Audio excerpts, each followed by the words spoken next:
Estudiantes, cordial saludo, bienvenidos a su clase de Derecho Procesal Penal. En el día de hoy vamos a continuar con el estudio de las clases de audiencias.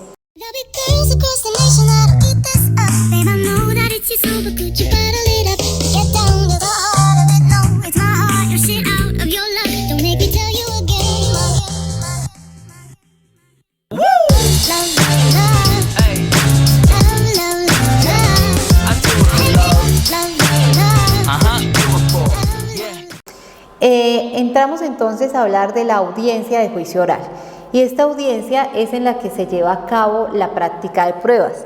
La Fiscalía entonces expone su teoría del caso, así como los alegatos finales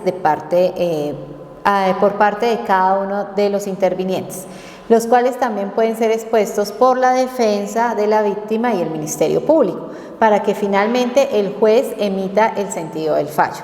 Se lleva a cabo en un término de 45 días después de la audiencia preparatoria. Es una actuación procesal de carácter público y oral, a través de la cual se practican y aportan todas las pruebas que la Fiscalía y la defensa solicitaron dentro del trámite de la audiencia preparatoria.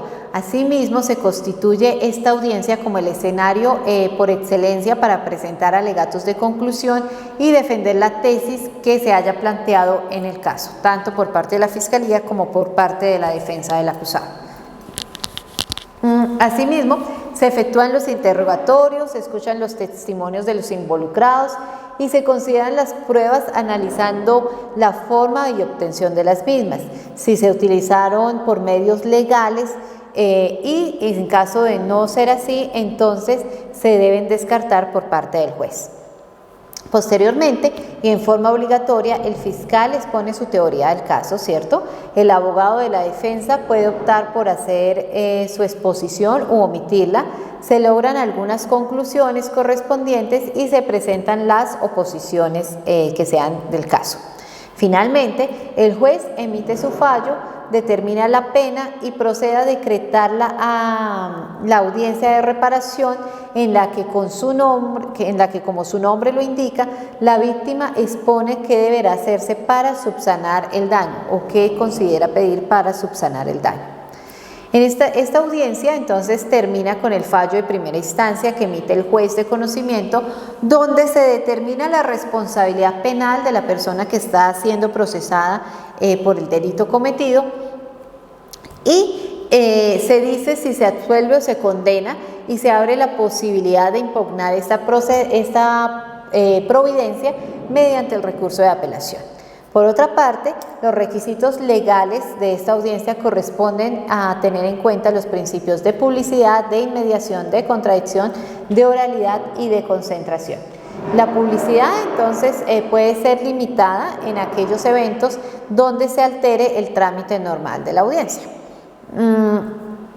Es importante decir que las reglas probatorias del proceso penal fijado por la Ley 906 de 2004 son claras frente al decreto práctica, contradicción y valoración de las mismas, de todos los medios probatorios. Por lo tanto, las pruebas que no se hayan decretado en la audiencia preparatoria no podrán ser practicadas dentro de la audiencia de juicio oral, salvo si el Ministerio Público realiza una solicitud de nuevos medios probatorios, los cuales no se hayan tenido en cuenta y puedan tener la posibilidad de incidir en la decisión final tomada por el juez. Luego, el juez tiene la obligación de tener en cuenta las pruebas que se practican en el desarrollo de la audiencia. Sin embargo, si alguna de estas presenta un criterio de inadmisibilidad, como lo dijimos anteriormente, pues entonces el juez de plano tendrá que rechazarla y no valorarla ni tenerla en cuenta. Los criterios para decretar una prueba como inadmisible son tres. Primero, que pueda causar un daño grave e injusto. Segundo, que sea superflua o genere confusión. Y tercero, que termine dilatando la actuación procesal. Las partes entonces pueden aportar una gran variedad de medios probatorios como la prueba documental, testimonios, dictámenes periciales, solicitar la inspección judicial, llevar a cabo los elementos materiales y las evidencias científicas. También pueden aportar pruebas de referencia. Sin embargo, en lo que atañe a este punto, toda declaración que haya sido realizada fuera de juicio, en eso consiste la prueba de referencia. Existe la prohibición de condenar basándose únicamente en esta prueba, ¿no? Es importante dejar eso en claro. Situaciones en las que se puede suspender una audiencia de juicio oral. Entonces, por regla general, la audiencia no se puede suspender. Sin embargo, se puede posponer bajo circunstancias muy graves cuando no se tenga más alternativa. Debido a esto, pues la suspensión puede darse por el tiempo que dure la situación adversa. Ejemplo, cuando un testigo es relevante para la investigación y no se presenta a declarar porque tiene algún retraso, entonces el juez puede ordenar un receso hasta de 2 horas con tal de esperar a este testigo que es infalible para el curso que se le pueda dar al proceso. Objeciones y oposiciones en la audiencia de juicio oral. Estos son el instrumento que tienen las partes para resguardar y sanear la información que aportan los testigos al juez. A este respecto, el Código de Procedimiento Penal consagra el derecho de que toda persona tiene la capacidad de presentar pruebas y controvertirlas. Por consiguiente, una de las formas de ejercer este derecho es a través del principio de contradicción y consiste en formular aquellas oposiciones u objeciones dentro de los interrogatorios que se adelantan en el juicio oral. Teniendo en cuenta esto, entonces el juez debe rechazar conforme al artículo 392 todas las preguntas que sean sugestivas, capciosas, confusas, ofensivas e impertinentes.